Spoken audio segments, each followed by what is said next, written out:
Hello friends, welcome back in my YouTube channel Renu academy. आज की video में हम देखेंगे section 206C1H TCS on sale of goods. ये सेक्शन हमारा एप्लीकेबल हुआ था विद इफेक्ट फ्रॉम 1 अक्टूबर 2020 से। ठीक है, बहुत इंपॉर्टेंट सेक्शन है, वीडियो को अंत तक जरूर देखना, आपको इस सेक्शन के बारे में सब कुछ इस वीडियो में समझ आ जाएगा। चलिए स्टार्ट करते हैं। सेक्शन 206C1H क्या होता है कि every person being a seller, ठीक है, हर एक पर्सन पर जो कि कौन है, सेलर है, who receive any amount of consideration, ठीक है, जिसको as a sale consideration receive होता है, किस लिए, for sale of any goods, कोई भी गुड्स सेल करने पर, बट अदर देन गुड्स, कौन से गुड्स इसमें कवर अप नहीं होने हैं, एक्सपोर्टेड आउट ऑफ इंडिया, ठीक है, या फिर गुड्स जो कि हमारे सब सेक्शन में कवर है, sub section 1F and 1G में कवर अप है। ये वाले गुड्स के अलावा कोई भी गुड्स को सेल करने पर सेलर को जो सेल कंसिडरेशन मिलता है और जिसका वैल्यू 50 लाख रुपीज से ज्यादा है ड्यूरिंग द प्रीवियस ईयर में, तो सेलर को कलेक्ट करना होगा, क्या, टीसीएस कलेक्ट करना होगा, किससे, बायर से कलेक्ट करना होगा at the rate of the 0.1% of the sale consideration. जो सेल कंसिडरेशन रिसीव हुई है उसका 0.1%, और सेल कंसिडरेशन कितने से अब, एक्सीडिंग रुपीज 50 लाख रुपीज से ऊपर का जो अमाउंट होगा उसके ऊपर 0.1% जो है सेलर कलेक्ट करेगा टीसीएस बायर से। ठीक है, ये सेक्शन ये बोलता है। Now come to the next point कि इसका मीनिंग क्या है। इसका मतलब हुआ कि जो हमारे एवरी सेलर, हर एक सेलर को जो भी सेल कंसिडरेशन रिसीव होता है अबव रुपीज 50 लाख से ऊपर का, उसके ऊपर उनको 0.1% कलेक्ट करना है। लेकिन due to the pandemic Covid relief दी गई थी, 0.075% इसका रेट कर दिया गया था, जो कि 31 मार्च 2021 तक एप्लीकेबल था। अब 1 अप्रैल 21 से दोबारा से ही 0.1% का रेट हो गया है।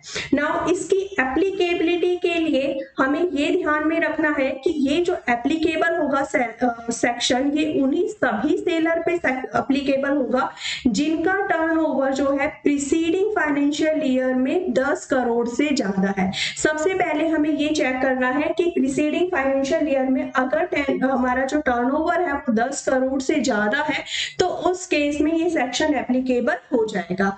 जैसे कि फाइनेंशियल ईयर 2021, मतलब कि ये सेक्शन हमारा एप्लीकेबल हुआ था विद इफेक्ट फ्रॉम 1 अक्टूबर 2020 से, तो उसके लिए हम चेक करेंगे जो टर्नओवर है फाइनेंशियल ईयर 1920 में की एक्सीडिंग है 10 crore.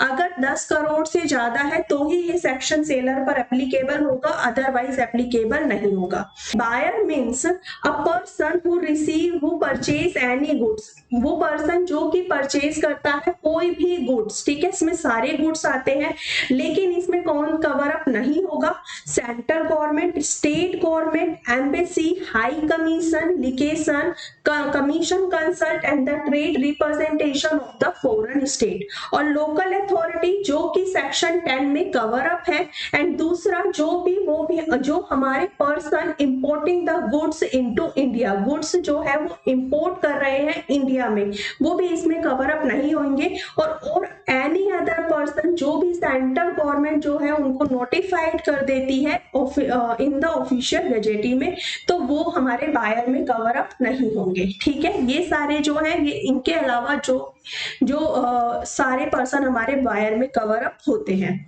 Now come to the next point कि सेलर का मतलब क्या है। सेलर मीन्स अ पर्सन, ठीक है, सेलर का मतलब कि वो पर्सन जिसकी टोटल सेल, ग्रोस रिसीप्ट और टर्नओवर, ठीक है, हमें किसकी देखना है, सेलर की देखनी है कि सेलर की total sale, gross receipt, turnover, जो वो बिजनेस कैरीड कर रहा है, वो जो है वो इमीडिएट प्रीसीडिंग फाइनेंशियल ईयर, जिस साल में वो गुड्स सेल करता है, उस फाइनेंशियल ईयर के इमीडिएटली प्रीसीडिंग फाइनेंशियल ईयर में उसकी total sale, gross receipt, turnover जो है वो 10 करोड़ से ज्यादा है, तो उस केस में हमारा ये वो है सेलर की डेफिनेशन में कवर अप होता है। ठीक है, is carried out and not being a person at the central government, और जो मतलब कि सेंट्रल गवर्नमेंट ने पर्सन नोटिफाई करा है और ऑफिशियल गजेटिंग में वो पर्सन नहीं होना चाहिए।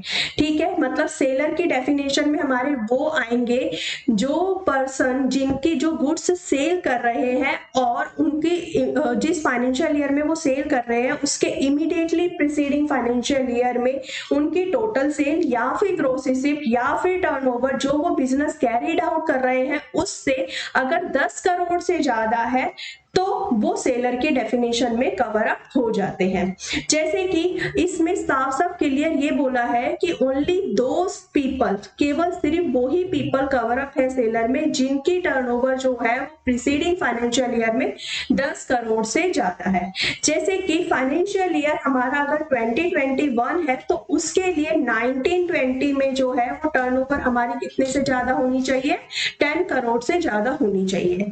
ये सेक्शन जो है ये हमारा एप्लीकेबल होगा विद इफेक्ट फ्रॉम द 1 अक्टूबर 2020। यानी कि अगर सेलर ने सेल करी है 1 अक्टूबर 2020 से पहले अगर सेलर ने सेल करी हुई है तो उसको जो पेमेंट रिसीव्ड होती है 1 अक्टूबर 2020 के बाद में रिसीव्ड होती है तो उस पर भी सेलर को जो है टीसीएस कलेक्ट करना होगा, रिकवर करना होगा। कैसे रिकवर करेगा वो, उसको डेबिट नोट रेज करना होगा बायर को। ठीक है, now come to the next point जो इसमें आता है हमारा नेक्स्ट पॉइंट,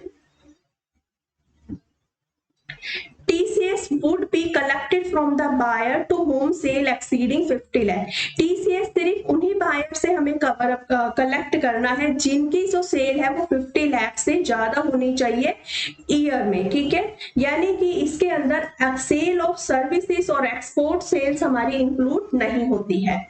TCS जो है ये एप्लीकेबल होगा सिर्फ उसी अमाउंट पर जो कि हमारा 50 लाख से ज्यादा है साल के अंदर। ठीक है, यानी कि अगर जो सेलर है वो सेल करता है गुड्स कितने के, 60 लाख के बायर को, वन बायर को, तो उस केस में जो टीसीएस एप्लीकेबल होगा वो 10 लाख के ऊपर एप्लीकेबल होगा at the rate of the 0.1%।